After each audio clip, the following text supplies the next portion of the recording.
Je m'appelle Emma Boulier, j'ai 34 ans, je suis étudiante infirmière en 3e année et dernière année à l'IFSI Théodore Simon.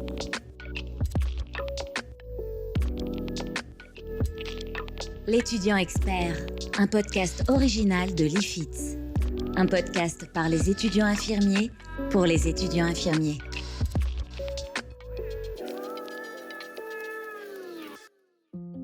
Avant ma première participation à ma séance d'APS, c'était un peu abstrait. Je n'imaginais pas trop ce que c'était encore. Je savais qu'on allait vivre une situation pratique, mais c'était encore un peu ambigu pour moi.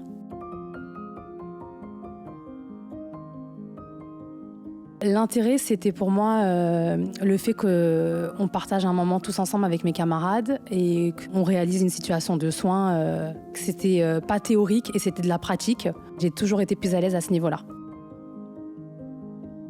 J'étais motivée pour faire cet exercice parce que je suis déjà issue du milieu médical et donc du coup ça me parlait, le soin en temps réel. Je ne me sentais pas en difficulté pour réaliser ça. Ce qui me questionnait, c'était le fait que je ne savais pas la situation que j'allais vivre. Et donc, c'était comment je vais réagir sur une situation que je n'ai pas au préalable assimilée.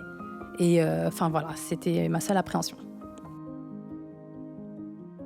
Au cours de mes 3 années, j'ai réalisé 2 séances d'APS. Alors la première, j'étais actrice avec une camarade à moi et un comédien. Et la seconde, c'était au cours de ma 3e année, j'étais observatrice. Et là, par contre, c'était un mannequin qui avait un micro et qu'on entendait, qui interagissait avec nous, en fait. En fait, on leur présente en première année, quand ils arrivent, l'apprentissage par simulation. C'est-à-dire qu'on leur fait passer un film. Après, on leur parle de la charte d'apprentissage par simulation et on la lit ensemble, de façon à ce qu'ils puissent voir la confidentialité, la bienveillance, le droit de l'image. Et puis on leur explique que c'est un moment d'accompagnement, c'est un moment où ils ont cette facilité à pouvoir communiquer entre eux et pouvoir interagir pour construire finalement leur savoir. Alors lorsque j'arrive au moment du briefing, les formateurs ils nous exposent un petit peu déjà le principe de l'APS. Après, ils nous exposent aussi tout ce qui concerne les bases de notre futur métier. Et donc du coup, sur la charte de confidentialité, sur le non-jugement de valeur, sur le respect de l'autre, sur le savoir-faire, le savoir-être. Pour ma part, je l'avais bien assimilé. Je pense que mes collègues aussi, puisque du coup, ça s'est vraiment bien passé. On a respecté tout. Donc pour moi, le briefing en tout cas, il était clair, il était bien fait, il était... Voilà, faut être attentif, faut pas hésiter s'il y a quelque chose qu'on comprend pas à demander. Les formateurs, ils sont là pour nous répondre et puis s'il y a le moindre oubli ou la petite maladresse durant l'APS, ils nous le rappellent, mais voilà, c'est bien fait, c'est bien dit, c'est vraiment pour que tout se passe dans de bonnes conditions. Briefing général, voilà, on vous rappelle que vous avez signé une charte. Quelles sont les règles de l'apprentissage par simulation?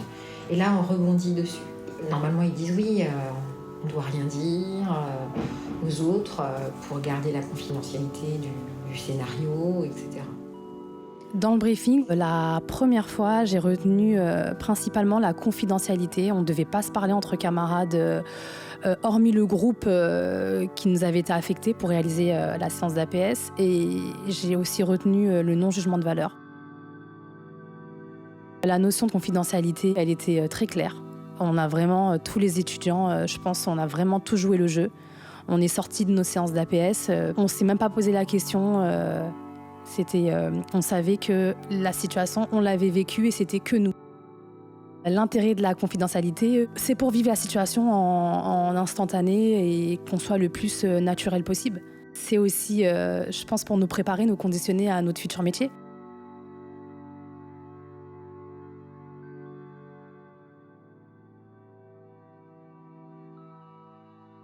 Dans le briefing, on nous avait bien expliqué la distinction entre les 2 rôles d'observateur et d'acteur. Il était bien distingué. La première, comme c'était un comédien, j'avais très envie de réaliser la scène, en fait, le contexte de soins. Et la seconde, comme c'était un mannequin, ça me parlait moins. Donc j'ai préféré être observatrice.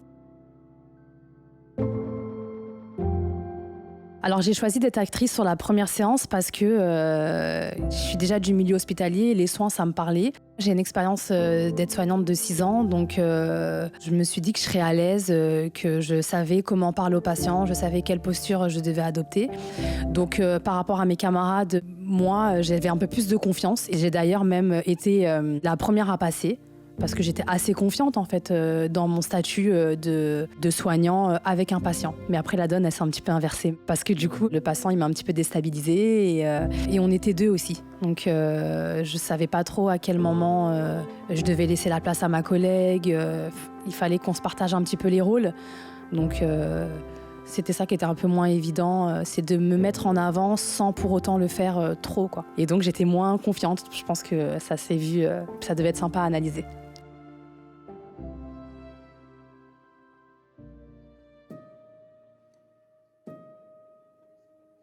Alors, le patient standardisé, c'est le comédien finalement. C'est-à-dire que c'est un patient qui va avoir une feuille sur laquelle il a un scénario, sur lequel il a des phrases à dire. Il a un cadre, c'est-à-dire qu'il ne peut pas aller en dehors de ce qu'on a écrit sur le scénario. Alors des fois, il y a un petit peu d'improvisation. Mais si ça reste des improvisations où finalement l'étudiant est en sécurité, tout va bien. Voilà. Et nous, on laisse un peu cette marge de liberté aussi aux comédiens parce que finalement, c'est aussi du vécu et eux, après, ils en parlent dans leur ressenti de l'échange avec l'étudiant. Le comédien qui jouait le rôle de patient, il m'a totalement mis dans la situation, quoi. Il avait un regard stressé, il avait des attitudes où c'était le patient qui demandait, qui était dans la demande, qui était dans la demande. Il a tellement joué son rôle au sérieux que du coup, j'étais complètement réceptive. J'ai eu le sentiment de mal faire. Après, il y a eu des moments dans la situation où j'ai eu le sentiment de bien faire. En fait, j'ai vécu toutes les émotions. Dans une situation de soins, j'ai vécu toutes les émotions. Vraiment, pour moi, c'était du réel, quoi. J'étais même plus à l'IFSI Théodore Simon. J'étais infirmière et j'étais en train de réaliser un soin.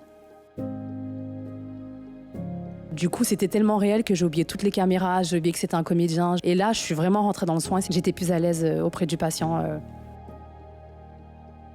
Ma difficulté, c'était que je ne connais pas la situation que j'allais rencontrer. Sachant que j'étais en première année, il fallait aussi que je l'analyse, que j'essaie de me dire qu'est-ce que, en tant que professionnelle, je peux faire pour ce patient. Donc ce qui était facilitant dans la situation, c'est que même si on a eu un moment d'analyse et d'observation, le comédien, il nous amenait quand même sur la piste et progressivement, il nous conduisait où est-ce qu'il fallait qu'on le prenne en charge en fait.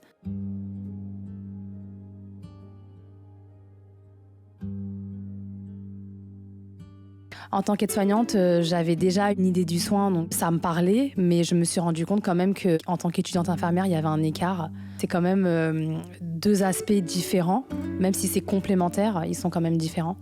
Et donc j'étais assez à l'aise au niveau relationnel, mais lorsqu'on a commencé à rentrer dans le vif du sujet concernant des soins infirmiers, c'était moins évident pour moi.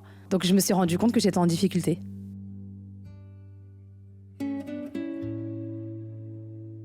Ma deuxième séance d'APS, elle s'est passée en 3e année, au semestre 5. Donc, on avait également le choix d'être acteur ou observateur. Sachant que la première fois, j'avais déjà été actrice, je trouvais aussi sympa de maintenant avoir le statut de celui qui donne aussi son analyse, enfin, en tout cas, celui qui analyse la situation. Ce qui m'a aussi découragée à être actrice, c'est le fait que ça soit avec un mannequin. Je me suis dit, la situation, elle sera peut-être moins réelle. Et donc, j'avais pas trop envie de tenter l'expérience. Le patient simulé, c'est plus le mannequin, où en fait, ce mannequin, qui est un mannequin moyenne fidélité, on va le faire parler de façon à ce qu'on puisse sécuriser le soin. Et puis, ça permet aussi de pouvoir avoir des objectifs différents sur des préparations de perf, sur des... Voilà, ça peut être n'importe quel soin, mais ça pourrait être aussi, si on le voulait, une pose de sonde urinaire. Donc forcément, l'intérêt du mannequin, il est bien clair à ce moment-là. Forcément, on ne va pas utiliser un patient standardisé. Donc pour la deuxième séance d'APS, c'est une collègue à nous qui s'est lancée. Elle était assez stressée parce que forcément c'est notre 3e année, on arrive au bout de notre parcours de stage, de notre parcours d'enseignement, donc on a un peu moins le droit à l'erreur. On savait que ça allait être une situation de soins, ça on nous l'avait dit, on savait que ça allait être une situation de soins avec une problématique et beaucoup plus complexe que la première. On n'était peut-être pas dans la chambre du patient, mais on a eu les mêmes réflexions qu'elle. Donc nous, l'avantage, c'est qu'on était plusieurs, donc on a analysé tous ensemble. Ma collègue, elle était toute seule, donc c'était une réflexion par elle-même. C'est marrant parce que quand on a eu la situation, sur les 5 qui restaient, personne n'a été capable de voir la problématique. Et en fait, c'est grâce à notre collègue qui était dans la chambre avec le patient que elle nous a mis sur la piste en fait. Elle a juste accroché le temps que je fasse le changement. Tu peux faire ça, le bouchon il est encore. Oui, ça a l'air. Le bouchon, non, c'est fermé. Elle a même Il y a toujours le bouchon, elle l'a jamais retiré, elle a laissé. Tant que le bouchon est Ah là, elle vient de poser le... En fait, elle a mis le bouchon. Elle n'a pas posé, Elle a juste accroché, mais le bouchon il est toujours. Je pensais que c'était le père Falcon qu'elle avait enlevé, qu'elle avait fait ça. Ah non, c'est le père Falcon, elle l'a mis à côté du G5. Elle fait quoi là? Elle est bouchée, c'était mon Elle est en train de... Franchement, après la technique, elle vient. C'est clair. Notre collègue, elle était dans la chambre, elle était filmée. Et donc, du coup, elle interagissait avec le patient. Elle essayait aussi, elle, de comprendre qu'est-ce qui est en train de se passer, la problématique. Et c'est par ses attitudes et par son professionnalisme et par sa réactivité en instant réel, sa manière d'analyser qu'elle nous a mis sur la piste. Et donc, du coup, on était avec elle, pas dans la même pièce, mais on était avec elle et on partageait le soin avec elle. Nos échanges derrière entre collègues, observateurs, ils étaient très bienveillants. On se demandait comment nous, on aurait réagi. Moi, sur le moment, je me suis dit, j'aurais pas voulu être à sa place. Je sais pas comment j'aurais réagi. Je me suis dit, comment j'aurais fait pour gérer cette situation. Alors, je pense que je me serais ressaisie, mais je pense que la problématique, elle aurait été compliquée pour moi à débloquer, quoi. La collègue qui vivait la situation, elle était très stressée, forcément, parce que, comme je le disais, on est en 3e année, donc il y a des situations qu'on a vues et revues en théorie, mais on n'a pas encore vues en pratique. Mais donc, du coup, elle était stressée par rapport à ça. J'ai trouvé qu'elle a très bien réagi. Elle a peut-être pris du temps. Ce temps, il lui a été nécessaire pour pouvoir traiter le problème, en fait. Ce qui était pas mal dans la séance d'APS en tant qu'observateur, c'est que chacun avait un petit peu vécu, pas la situation exacte, mais avait un petit bout de la situation. Et donc, du coup, on échangeait et chacun se remettait en question sur sa pratique, déjà personnelle. Et à travers, du coup, le vécu de chaque personne pendant la séance, on a reconstitué une vraie analyse. Et c'était pas mal, en fait, à ce niveau-là. Ouais. Vous avez fait d'autres choses avant? Alors, vous pouvez aider Candice, hein? Elle a désinfecté ses mains déjà. Ouais, d'accord. C'est quelque chose réflexe que vous faites toutes? Oui. Surtout maintenant, oui. Oui, surtout. Ouais, depuis. D'accord. Ok. Tant mieux. Parce qu'avant, ça aurait pas été forcément un réflexe, ou vous l'avez peut-être pas trop vu avant la Bah, il n'y en a si, pas je pense, forcément sur le mur. c'est ça. Oui. Des fois, Ça il y en dépend a des pas. structures, des fois. Exactement, des fois, il y en a pas dans les chambres. J'ai aimé les 2 situations, mais la première, comme j'étais actrice, je trouvais ça plus sympa. Et en plus, après, on m'a analysée, donc j'étais contente de comment mes collègues, ils ont été bienveillants, ils ont trouvé les mots. On a réajusté ensemble. Et la seconde fois, j'étais contente, moi, à mon tour, d'analyser une collègue, de trouver les mots, d'être bienveillante. Les 2 séances étaient des moments agréables. Alors moi, ce que ça m'a apporté d'un point de vue personnel, la séance d'APS, c'est que déjà, je me suis jamais vue en train de réaliser un soin. On est filmé et on est enregistré. Donc après, on se visionne, on s'écoute. Et en fait, on voit les petites choses qui vont pas dans notre communication, ou on voit aussi les choses qui vont très bien. Et le fait de me visionner, Et en plus d'avoir un petit peu le regard de mes camarades, j'ai vu un petit peu mes mauvaises postures que je peux avoir et qui peuvent être interprétées par le patient, être un frein à la prise en charge. Et puis, quand je me suis vue la première fois, justement, c'est ce qui m'a peut-être le plus interpellée. En fait, j'ai vu tout ce que je pouvais dégager qui pouvait montrer au patient que j'étais pas sûre de moi. Et donc, je l'ai assimilé et je pense que j'ai fait un vrai travail sur moi au moment de mes stages, quand j'ai eu des patients à charge. Je me suis rappelée de cette séance d'APS et je me suis rappelée de ce que je pouvais faire qui pouvait altérer ma prise en charge avec un patient en soins vraiment dans une vraie situation clinique. Le débriefing lors de ma première séance d'APS, on était peut-être en tant qu'étudiant un peu plus maladroit dans nos mots, dans notre façon d'analyser, dans notre interprétation. La première fois, on sentait un peu plus la critique, même si on nous avait quand même bien expliqué qu'il n'y avait pas de jugement de valeur. On n'était quand même pas préparé à ça, donc du coup, on avait peut-être tendance à porter un petit peu du jugement. Et la deuxième séance d'APS et la dernière, c'était tout à fait autre chose. On était des professionnels, il n'y avait pas du tout l'ombre d'un jugement ou d'un regard critique.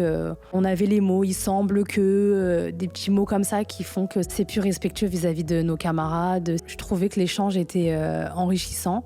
Et donc on avait tous déjà aussi ce discours de professionnel, les mots qu'on a appris durant notre formation sur la bienveillance, l'empathie.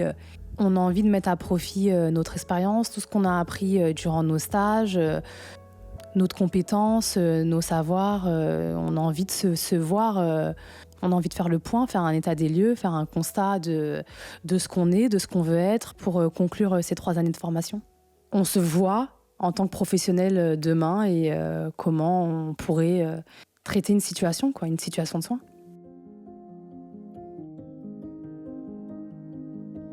Ma différence de perception que j'ai eue entre ces 2 expériences, c'est que j'avais mûri dans ma formation. Je me sentais plus compétente, j'avais plus de savoir, j'avais plus de capacité à analyser des choses.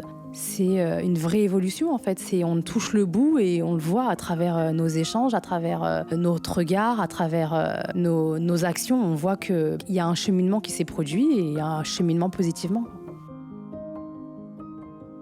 La dernière séance, il y avait des camarades, comme on est une grosse promo, j'avais pas forcément eu le temps d'échanger avec eux et j'ai fait de nouvelles rencontres parce qu'il faut savoir qu'on est mélangés dans les groupes et tout. C'est pas mal d'entendre un petit peu le ressenti de chacun et de voir comment d'une personne à une autre les choses peuvent être vues et interprétées différemment.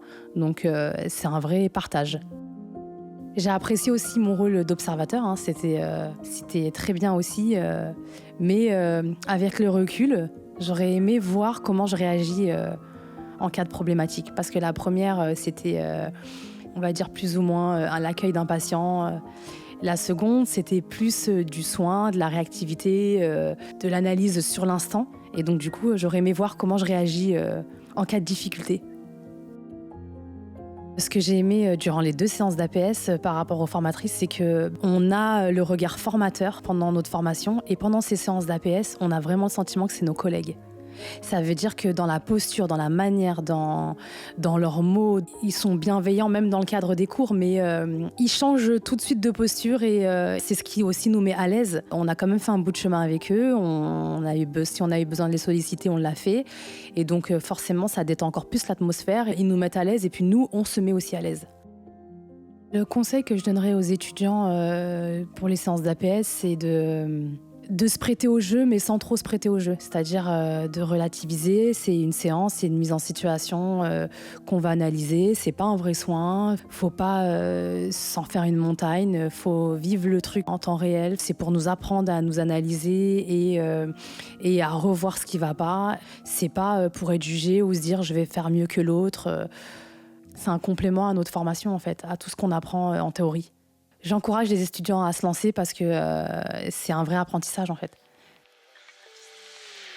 Moi, je dirais aux futurs étudiants, pour cette séance d'APS, c'est de rester eux-mêmes, de ne pas essayer de bien faire, d'être le plus naturel possible. Parce que ce qui est intéressant, c'est lorsqu'on refait une séance d'APS au cours de notre formation, on voit la progression. Donc en fait, plus on est naturel, plus on aura des éléments à réajuster et plus on réalisera un travail sur nous et sur notre pratique et on sortira de cette formation compétent en fait. Le regard que je porte sur cette séance d'APS, c'est hyper enrichissant. C'est hyper formateur, mine de rien, puisque on fait beaucoup de théorique, mais les cours pratiques, on en fait, mais c'est quand même l'analyse de notre profession, de nos soins et tout ça, c'est quand même important. Et je pense qu'on devrait plus en faire durant nos 3 ans.